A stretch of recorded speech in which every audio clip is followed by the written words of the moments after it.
देखिए, हमने बाबरी मस्जिद में भी कोई 50 साल केस हुआ ना, उसके बाद फैसला आया। बताइए मुस्लिम समाज ने उसको एक्सेप्ट किया या नहीं किया? मैं मानता हूँ कि वो गलत हुआ। रातों रात चीफ जस्टिस ने सुप्रीम कोर्ट के ने फैसला दिया, उसको आपने पार्लियामेंट भेज दिया। तो वो कहीं ना कहीं उसमें झोल है, लेकिन फिर भी मुस्लिम समाज ने उस पर आवाज़ नहीं उठाई, उसको शालीनता से स्वीकार किया और खामोशी से स्वीकार किया। इसमें भी जो फैसला आवाज नहीं उठाई, आवाज उठाने नहीं दिया गया। जिस तरीके से 144 लागू है वहाँ पे, जिस तरीके से 144 लागू है, आप कह रहे हैं कि आवाज नहीं उठाई या उठाने नहीं दिया जाता? उठाई नहीं है आवाज। धारा 144 लगा दी, किसी भी छोटे मोटे मामले पे धारा 144 लग जाती है। कहीं भी दिल्ली में भी पीछे लगी थी, लग जाती है धारा 144 को, इतना बड़ा मैटर नहीं है। लेकिन अगर जो आवाज हमने नहीं उठाई, मुस्लिम समाज ने आवाज नहीं उठाई है, तो उसमें उनके सब्र है। क्या सहमत हुए तभी चुप बैठे ना, सहमत हुए जब उठे, सहमत कोर्ट के आदेश को माना, इसलिए मुस्लिम समाज चुप बैठा रहा। लेकिन असहमत इसलिए है कि उसको अगले महीने ही उनको जो चीफ जस्टिस थे हमारे, उनको राज्यसभा में भेज दिया गया। तो जो एक चीज बताओ, हाजी साहब अगर चुप बैठा है तो डर का माहौल क्यों है? 144 लागू क्यों होती है? मतलब डर का माहौल इसलिए है कि कोर्ट में क्या फैसला आता है, क्या अभी तो प्रशासन ने बताएगा ना आपको 144 क्यों लगाई है, कितनी पब्लिक थी वहाँ पर, ये 144 क्यों लगाई। भाई वहाँ पब्लिक थी वहाँ पर मौजूद, जो धारा 144 लगाई। एक चीज बताओ, पहली बात ये जो झोल बता रहे ना, ऐसी हिंदुस्तान की ऐसी कौन सी मस्जिद है जिसमें झोल नहीं है?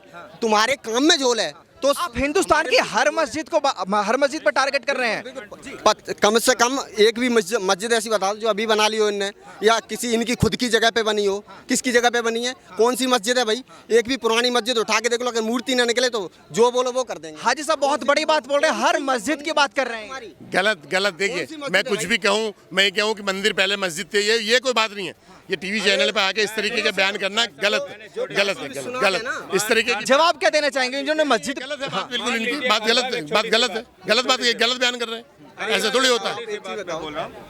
एक छोटी सी बात मैं बोल रहा हूँ, अगर मान ले कि इस पूरी धरती को आपका खुदा ही चला रहा है ना, तो उन मंदिरों को तोड़ करके मस्जिद बनाने वालों को सजा भी खुदा ही दे रहा है। आज आपकी स्थिति को लाने वाला खुदा ही है। छोड़ दो, भगवान है, राम जी का छोड़ दो, अगर तुम्हारा खुदा ही चला रहा है ना पूरी धरती को, तो तुम्हारे ऊपर जो ये लानत आ रही है, ये हमारे ऊपर लानत क्यों आ रही है? हमने किसने कहा लानत आ रही है?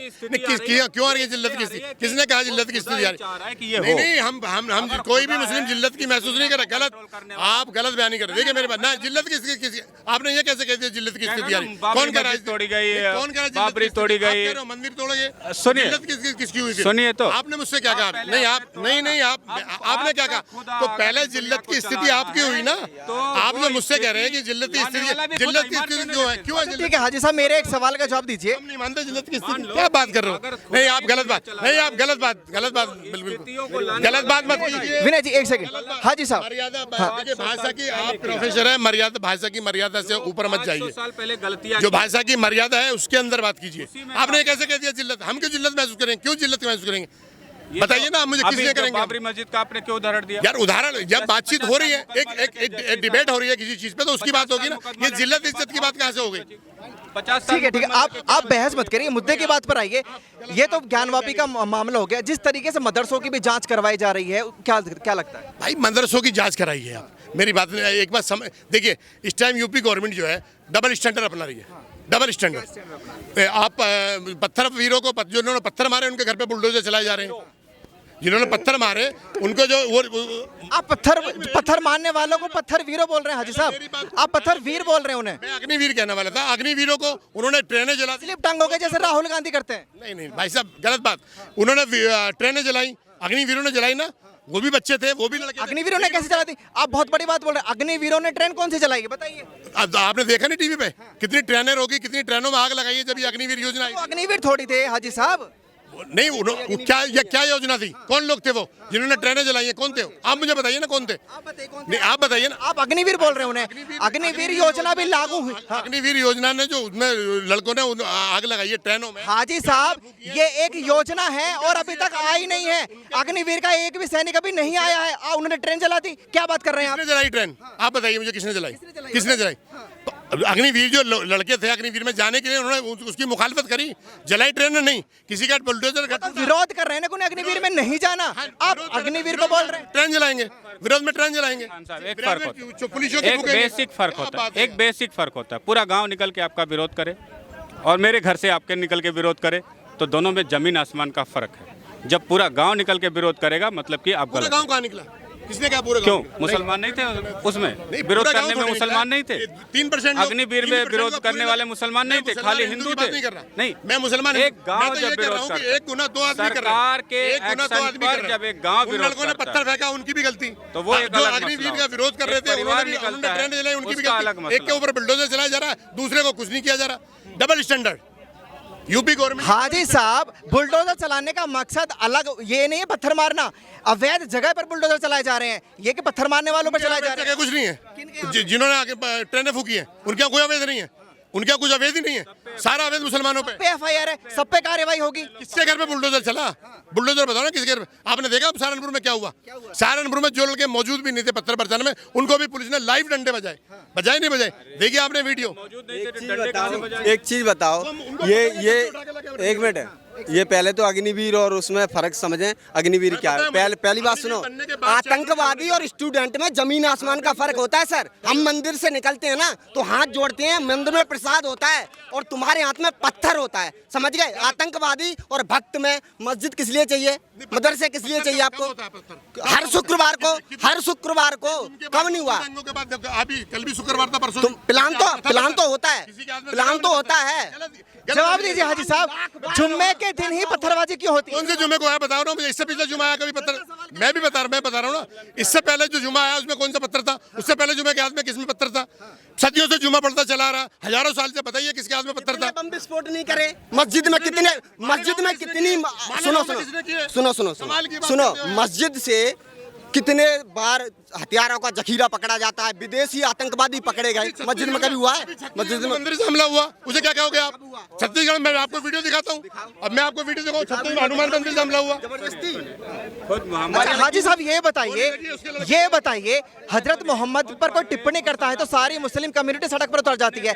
अंकिता को जिंदा जला दिया गया, तब एक भी मुस्लिम ने विरोध नहीं किया, क्यों? गलत है। किसने विरोध नहीं किया? सीधा इनकाउंटर, उसके घर वाले को इनकाउंटर करो जैसे फंडिंग दे रहे हैं। विरोध का है भाई? क्यों विरोध नहीं किया मुस्लिम समाज ने? करना जैसे सड़कों पर मुस्लिम समाज उतरा हजरत मोहम्मद की टिप्पणी करने पर, अंकिता को जिंदा जलाने पर क्यों नहीं उतरा मुस्लिम समाज? यार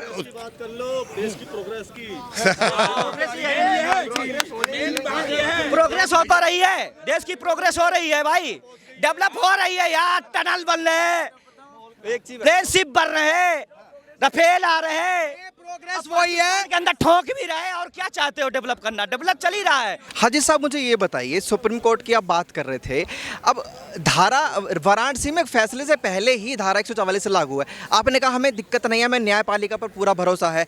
असदुद्दीन ओवैसी कह रहे हैं कि आस्था पर चोट है, आस्था के हिसाब से फैसला सुनाया गया है। देखिए, वो असदुद्दीन ओवैसी के विचार हैं, वो क्या कह रहे हैं मैंने नहीं सुने उनके उन्होंने क्या बयान दिया है। लेकिन जहाँ तक मैं समझता हूँ, मेरा अपना मानना ये है कि ये फसाद वाली बात ही नहीं है।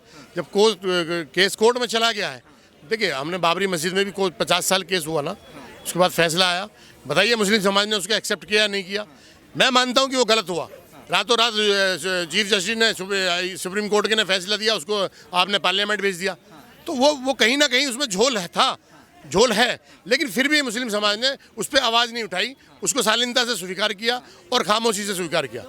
इसमें भी जो फैसला आवाज़ नहीं उठाई, आवाज़ उठाने नहीं दिया गया। जिस तरीके से 144 लागू है वहाँ पे, जिस तरीके से 144 लागू है, आप कह रहे हैं कि आवाज़ नहीं उठाई या उठाने नहीं दिया जाता? उठाई नहीं है आवाज़। धारा 144 लगा दी, किसी भी छोटे मोटे मामले पे धारा 144 लग जाती है। कहीं भी दिल्ली में भी पीछे लगी थी, लग जाती है धारा 144 को, इतना बड़ा मैटर नहीं है। लेकिन अगर जो आवाज़ हमने नहीं उठाई, मुस्लिम समाज ने आवाज़ नहीं उठाई है, तो उसमें उनका सब्र है, कानून पे भरोसा है।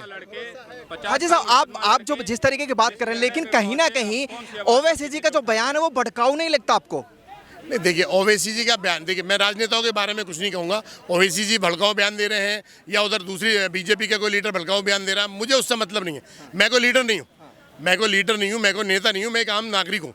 जो मुझे अच्छा लग रहा है मैं आपको बता रहा हूँ। ओवैसी साहब का जवाब मैं बताऊँ, ओवैसी साहब एक नेता हैं, पॉलिटिकल पार्टी चलाते हैं, बिना बयान दिए पार्टी नहीं चलती, नेतागिरी नहीं चलती।